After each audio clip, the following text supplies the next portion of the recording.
이 광복절 기념주일 오늘도 살아계신 하나님을 꼭 만나고 돌아가시기를 축복합니다. 1894년 봄입니다. 세상에 도의를 바로 세우겠다며 봉기한 농민군이 내건 강령이 있는데 그 중에 하나가 이렇습니다. 구병, 입경, 진멸, 권귀. 구병, 병사를 몰아서, 입경, 서울로 쳐들어가서, 권귀, 권세 있고 귀한 자들을 진멸, 모두 없애버리자. 과격합니다. 왜 농민들은 서울의 권귀, 권세 있고 귀한 자들에게 그토록 원한을 가지고 있었을까요? 그로부터 100년 전 수원의 왕이라고 우리는 말할 수 있는 정조는 과거에 급제하는 자들이 모두 서울 남산과 북악 사이에 그렇게 사는 집안 출신뿐임을 개탄했습니다. 남산과 북악 사이라는 것은 서울 안을, 도성 안을 의미합니다. 우수한 교육 자원이 서울에 몰려 있었기 때문만은 아니었습니다. 권세 있는 자들이 자기 지위를 대물림하기 위해서 온갖 부정행위를 서슴지 않았던 것이 근본 원인이었습니다. 예를 들면 과거 시험 부정행위는 답안지에 암호로 어느 가문 출신인지를 표시를 하거나 아니면 사전에 시험 문제를 빼돌리는 일에서 시작을 해서 나중에는 공공연한 대리 시험으로 발전을 했습니다. 응시자의 급제 여부를 결정하는 것은 학력이 아니라 인맥이었기 때문입니다. 세도 가문에 응시한 응시자에게, 자제들이죠, 그 자제들에게는 출제자, 감독자, 채점자가 모두 친인척 관계이거나 사제 관계로 맺어진 사람들이었기 때문입니다. 서울의 이른바 명문가 자제들은 20살이 채 되기도 전에 10대 때 벌써 과거에 급제를 해서 영감 소리를 들으면서 벼슬길에 나아갔으나 시골 선비들은 수십 년을 공부를 하고 수십 번을 과거를 치러도 급제되기란 하늘의 별따기였습니다. 급제되더라도 미관 말직을 전전하다가 곧 그만둬야 했습니다. 게다가 서울의 명문가들은 혼인관계로, 사제관계로, 친구관계로 자기들끼리의 아주 공고한 네트워크를 구축을 하고 이질적인 존재가 그 안에 끼어드는 것을 철저히 막았습니다. 그 네트워크 안에서 그들은 아무 짓이나 마음대로 할 수 있는 권리를 행사하며 주지육림, 사치와 향락이 극에 달했습니다. 이들이 당대의 기득권 세력입니다.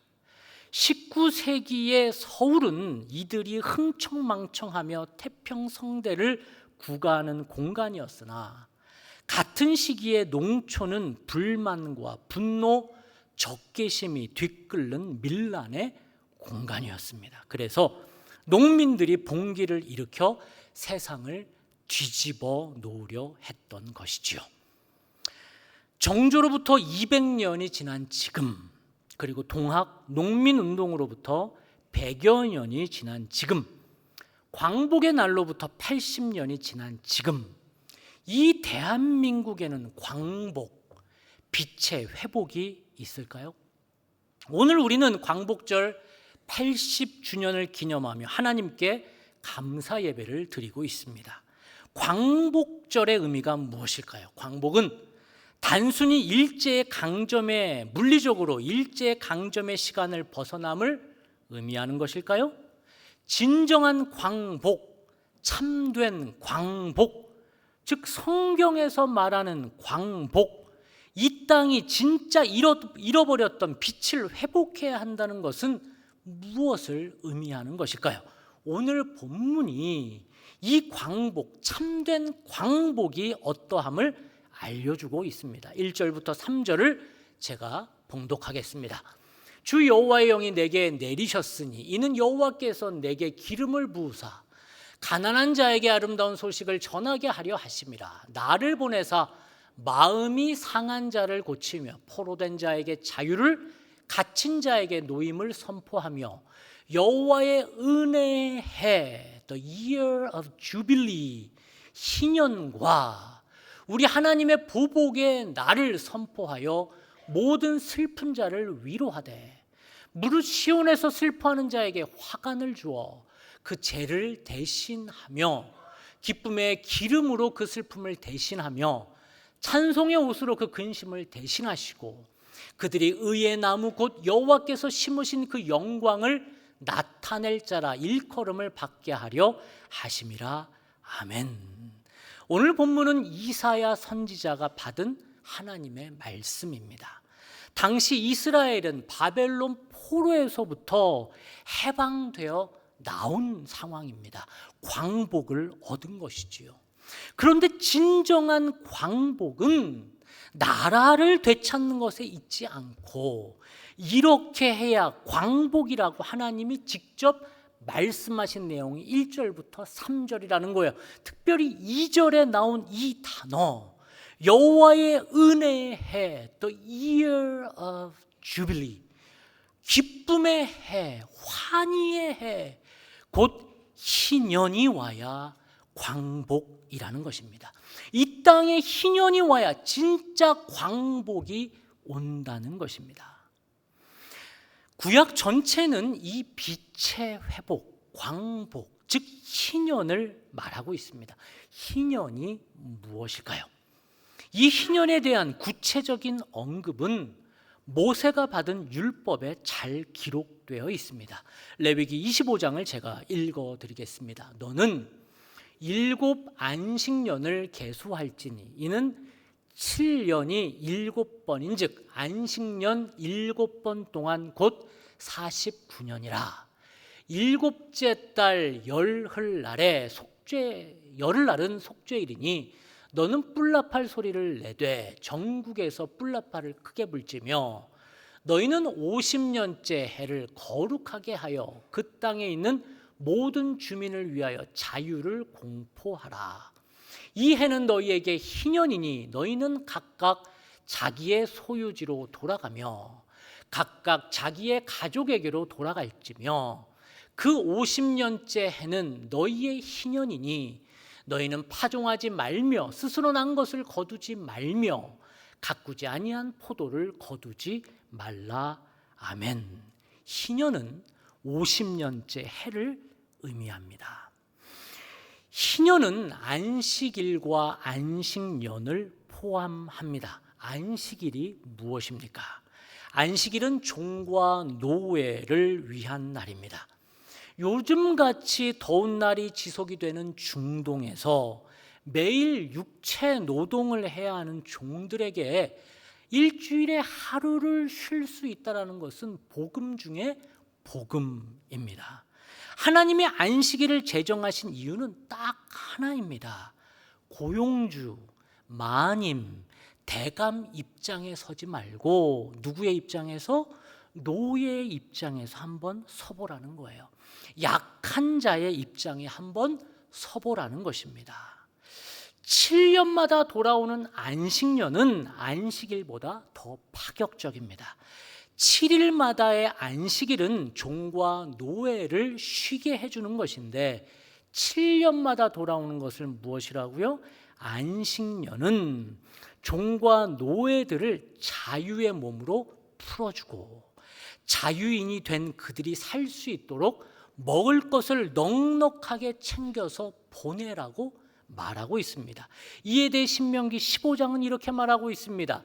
내 동족 히브리 남자나 히브리 여자가 내게 팔렸다 하자.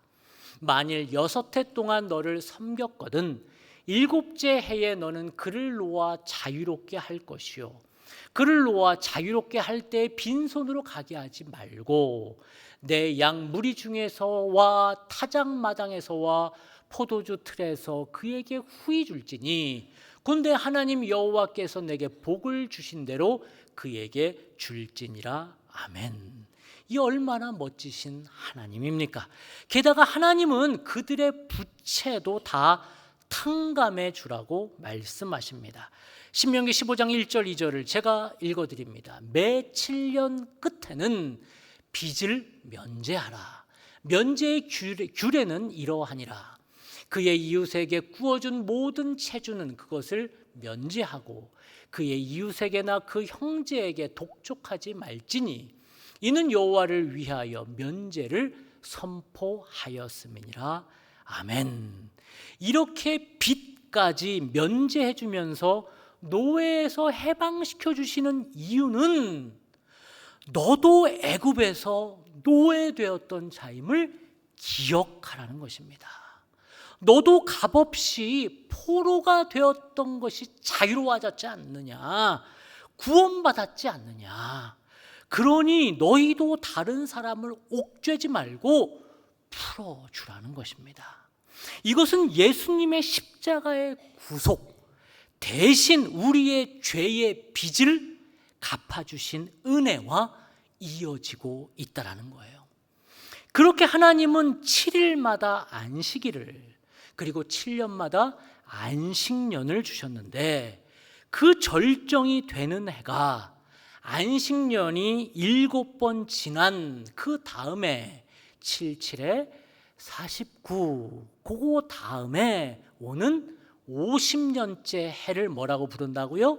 희년. 이때가 절정이라는 거예요. 이때에는 빚이 면제되는 것은 물론이요, 빼앗겼던 원래 내 땅, 내 토지까지 되돌려 받을 수 있는 해가 희년이라는 거예요. 말 그대로 노예된 생활에서 완전한 광복, 자유와 해방을 되찾는 것인데, 레위기 25장은 이렇게 말하는데 함께 읽어보겠습니다. 너희는 50년째 되는 해를 거룩하게 하고 너희 땅에 사는 모든 사람에게 해방을 널리 알려라. 이것은 너희에게 해방의 해 희년이다. 너희는 저마다 자기 땅으로 되돌아갈 수 있고 저마다 자기 가문에게로 되돌아갈 수 있다. 이 해방의 해 희년에는 저마다 자기 땅으로 돌아갈 수 있다. 아멘. 하나님은 아셨습니다. 몸만 자유롭게 된다고 해방이 오는 게 아닙니다. 몸이 자유로울 뿐만 아니라 경제적으로도 독립할 수 있어야, 있었던 빚을 탕감해 주어야 다시 시작할 수 있도록 빼앗겼던 원래 내 땅을 되찾아 주셔야 회복될 수 있다라는, 그래야 진정한 회복, 광복이 일어난다는 것을 우리 하나님 아셨다는 거예요. 게다가 안식일, 안식년, 희년에는 모든 땅을 쉬게 했습니다. 땅이 쉬니까 뭐도 쉬어요? 가축도 쉴 수 있는 거예요. 가축도 쉬니까 땅도 쉬는 거예요. 다른 말로 하면 이 안식년, 희년에는 모든 피조물이 쉬고 자유와 해방을 얻을 수 있다는 거예요. 더 놀라운 것은 이 안식일, 안식년, 희년의 의미를, 즉 율법이 말하고 있는 이 온 피조물을 사랑하는 방법을 우리 하나님은 전 국민에게 매년마다 가르치라고 율법은 이렇게 엄히 명령하고 있습니다. 신명기 31장을 제가 읽어드립니다. 모세가 그들에게 명령하였다. 7해가 끝날 때마다 곧 빚을 면제해 주는 해 안식년의 초막절에 온 이스라엘이 주 당신의 하나님을 뵈려고 그분이 택하신 곳으로 나오면 당신들은 이 율법을 온 이스라엘 백성 앞에서 읽어서 그들의 귀에 들려주십시오. 당신들은 이 백성의 남녀와 어린 아이만 아니라 성 안에서 당신들과 함께 사는 외국 사람도 불러 모아서 그들이 율법을 듣고 배워서 주 당신의 하나님을 경외하며 이 율법의 모든 말씀을 지키도록 하십시오. 아멘. 하나님은 이렇게 매년 백성들에게 안식일, 안식년, 희년이 이 땅에서 실현될 수 있도록 실현되라고 가르치고 또 가르치라고 말하고 있습니다. 그 이유는 하나님은 이 땅에 하나님 나라를 만들기를 원하셨습니다. 그래서 하나님은 이 땅에서 하나님 나라가 세워지고 하나님 나라 백성들이 행복해지기를 원하셨다는 거예요. 그런데 이 땅에 하나님 나라가 세워지느냐 세워지지 않느냐의 판단 기준이 무엇이냐? 그것은 이 땅에서 안식일, 안식년, 희년이 이루어지고 있느냐 이루어지고 있지 않느냐로 판단하셨다는 것입니다. 하나님 나라는 그저 우리의 심리적 영역이 아닙니다. 믿음은 추상적 영역이 아닙니다. 신앙은 내 삶에서 하나님 나라가 이루어지고 있느냐, 희년이 이루어지고 있느냐, 우리나라의 빚진 자들이 빚이 탕감이 되고 있느냐, 그래서 그들이 다시 일어설 수 있느냐, 토지가 원래 역할을 하고 있느냐, 그래서 자본주의 시대의 새로운 노비들, 경제적 노예들이 더 이상 생기지 않는 나라, 빚 때문에 목숨을 끊지 않는 나라, 청년들의 일자리가 생기는 나라, 너무너무 월세가 높지 않아도 살 수 있는 나라, 청년들이 결혼하고 싶은 나라, 아이를 낳고 싶은 나라가 되고 있느냐는 것입니다. 그렇지 않고서는 이 대한민국이 물리적으로는 80년 전에 일본으로부터 이 땅을 되찾아왔지만 우리는 여전히 자본의 노예, 돈의 노예, 죄의 노예로 살아갈 수밖에 없다라는 것입니다. 모세 이후에 하나님이 그렇게 희년을 강조하셨지만 누구도 하나님의 말씀을 들어요, 안 들어요? 안 듣습니다. 그 욕망 때문에 하나님의 말씀, 땅을 1년간 쉬어요? 거기서 나오는 돈이 얼만데? 누구도 안 들어요. 그래서 하나님은 선지자들을 계속 보내는 거예요. 제발 신의 산 율법대로 살아라. 희년을 오게 하라 외쳤지만 이스라엘은 이 율법을 지키지 않았습니다. 그래서 결국 망합니다. 왜 이스라엘이 망한 줄 아십니까? 하나님의 말씀을 지키지 않아서, 물론 맞죠. 그 중에 뭘 지키지 않아서? 역대하 36장은 분명히 말하고 있는 것은 희년을 지키지 않아서 이스라엘이 망했다고 말합니다. 제가 하나님의 말씀을 봉독합니다. 그는 또 칼에 맞아 죽지 않고 살아남은 자들은 바벨로니아로 데리고 가서 왕과 왕자들의 노예로 삼았다. 그들은 페르시아 제국이 일어서기까지 거기서 노예 생활을 하였다. 그리하여 주님께서 예레미야를 시켜서 땅이 70년 동안 황폐하게 되어 그동안 누리지 못한 안식, 희년을 다 누리게 될 것이라 하신 말씀이 이루어졌다. 얼마나 하나님의 말씀을 지키지 않고 희년을 지키지 않으니 하나님이 통째로 그 땅을 비워버립니다. 통째로 다 끌려가게 해놓고 그 땅을 쉬게 하십니다. 우리도 마찬가지입니다. 우리는 이 땅에 안식년, 희년을 말하며 안식년과 희년의 정신인 이웃사랑을 흘려보내고 있습니까? 아니면 나만 복받고 천국 가면 되지라는 기복신앙과 욕망의 사람으로 우리는 살고 있습니까? 엊그제 성령 집회를 우리가 은혜 가운데 마쳤는데 강사로 오신 요즘 크리스찬 아이돌이라고 불리는 위러브의 박은총 대표가 와서 찬양과 간증의 시간이 있었습니다. 그는 크리스찬 젊은이들에게는 아주 핫한 인물입니다. 그의 찬양 콘서트식 예배에 참여하기 위해서 예배에 참여하는데 티켓을 끊고 와야 돼요. 예배에 참여하기 위해서 인터파크의 티켓을 인터파크에서 살 수 있도록 이제 사이트를 엽니다. 그런데 40초 만에 몇백 장이 다 팔리는 그런 인물입니다. 한번 표를 보시면 저분이 1위를 그 순간적으로 많은 사람들이 몰려서 1위가 됐는데 2위가 누구예요? 싸이입니다. 그 싸이를 누를 정도의 인기를 구가하는 그런 분이 이제 지난 금요일 날 와서 우리에게 찬양과 간증의 집회를 열어 주었죠. 그렇지만 저는 그닥 그를 주목하지 않았습니다. 왜냐하면 또 하나의 지나가는 인기 있는 젊은 사역자겠거니라고 생각을 했습니다. 그런데 그와 대화하면 할수록, 그리고 그의 간증 집회를 참여하면서 제 생각이 완전히 바뀌었습니다. 그는 여느 젊은 인기를 구가하는 사역자가 아니었습니다. 그는 그의 사역의 대상을 젊은이들, 자기를 환호해 주는 젊은이들이 아닌 이제는 노인층으로 그의 사역을 바꾸기로 결정을 했답니다. 사진처럼 청춘 찬양단을 만들어서 시골 교회와 함께 하기로 했다라는 거예요. 그 이유는 그가 지방 공연을 다니면서 얼마나 농촌과 지방이 공동화, 죽어가고 있는지를 그가 뼈저리게 느끼면서 농촌의 젊은이들이 없어 얼마나 농촌과 농촌 교회가 무너져가고 있는지를 그가 본 것입니다.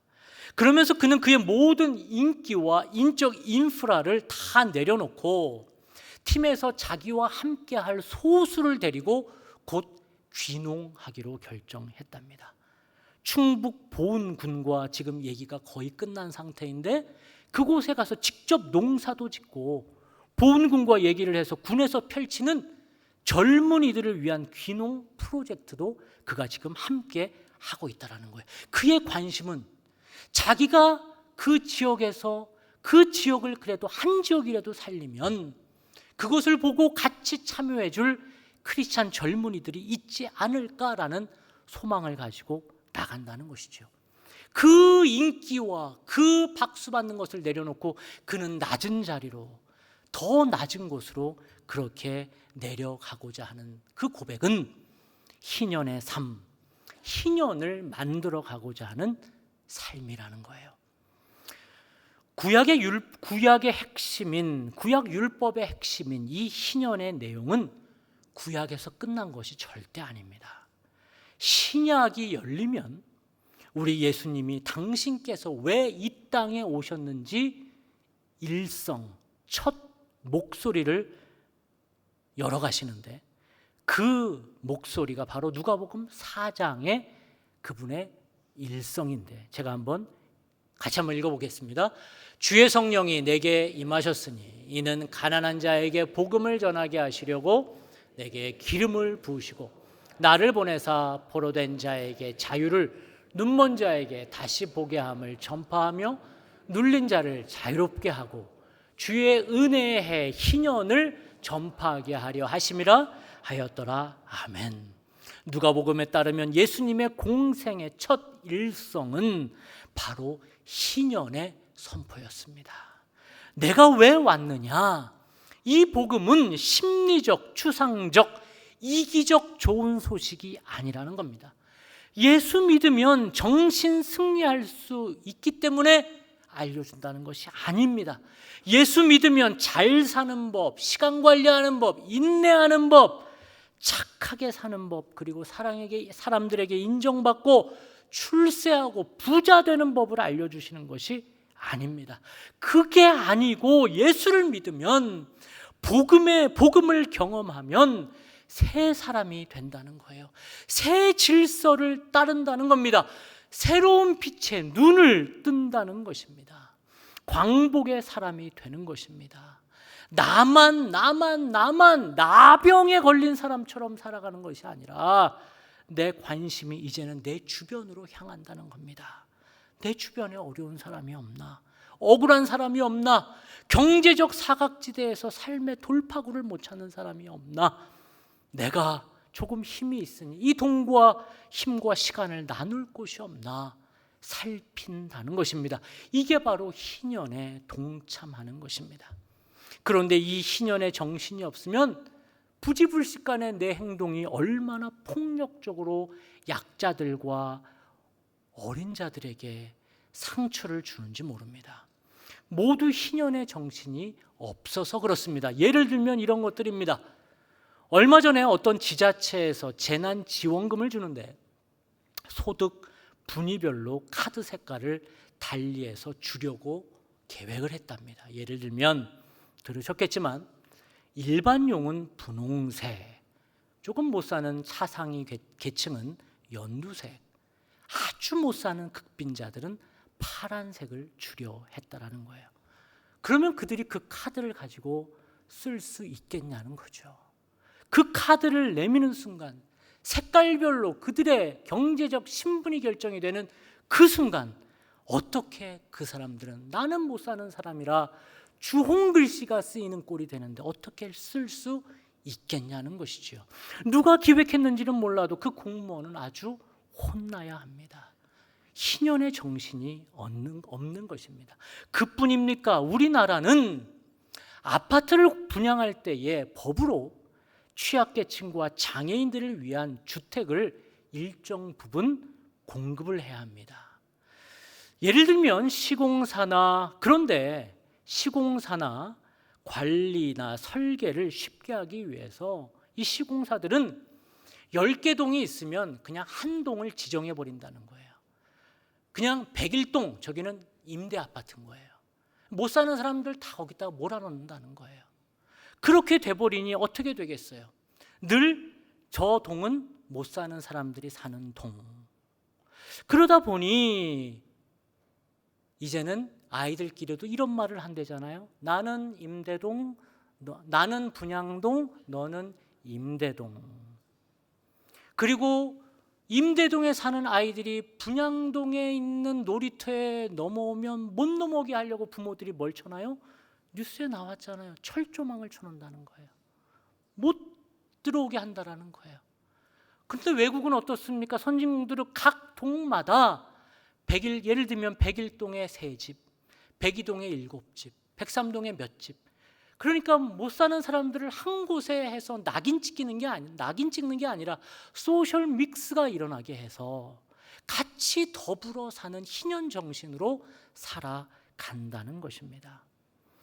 오늘은 우리 80주년 광복절입니다. 그 기념주일로 예배를 드리고 있습니다. 그런데 과연 이 땅에는 진정한 광복이 일어나고 있습니까?